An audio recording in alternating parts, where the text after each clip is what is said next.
বিশ্বে নতুন চমক, রাশিয়া থেকে এক চূড়ান্ত ঘোষণা। এখন হতে ইরানের স্বার্থে রাশিয়া সবকিছু করবে পুতিন। রাশিয়ার সেন্ট পিটার্সবার্গে ইরানের পররাষ্ট্রমন্ত্রী আব্বাস আরাঘচির সঙ্গে উচ্চ পর্যায়ের বৈঠকের পর রুশ প্রেসিডেন্ট ঘোষণা করেছেন, মধ্যপ্রাচ্যে শান্তি ফেরাতে এবং ইরানের স্বার্থ রক্ষায় মস্কো যে কোনো পদক্ষেপ নিতে প্রস্তুত। পুতিনের এই সরাসরি সমর্থন বিশ্ব রাজনীতিতে নতুন সমীকরণের ইঙ্গিত দিচ্ছে। সাম্প্রতিক সময়ে মার্কিন যুক্তরাষ্ট্র ও ইসরায়েলের সামরিক অভিযানের মুখে ইরান বেশ চাপের মুখে রয়েছে। তেহরানের উপর অর্থনৈতিক অবরোধ এবং চলমান সামরিক উত্তেজনার মাঝে পুতিনের এই মন্তব্য কেবল কূটনৈতিক বার্তা নয়, বরং মস্কোর কৌশলগত অবস্থানের একটি স্পষ্ট বহিঃপ্রকাশ।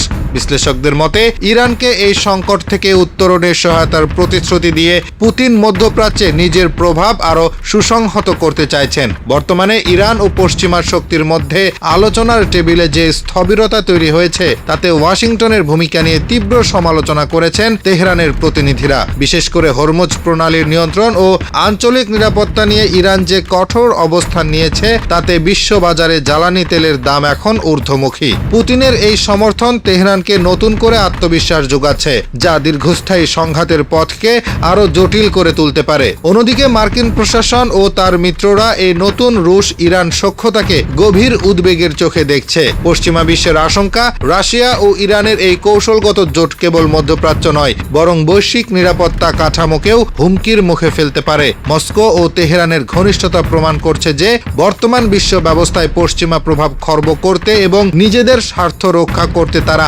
আগের চেয়ে অনেক বেশি ঐক্যবদ্ধ।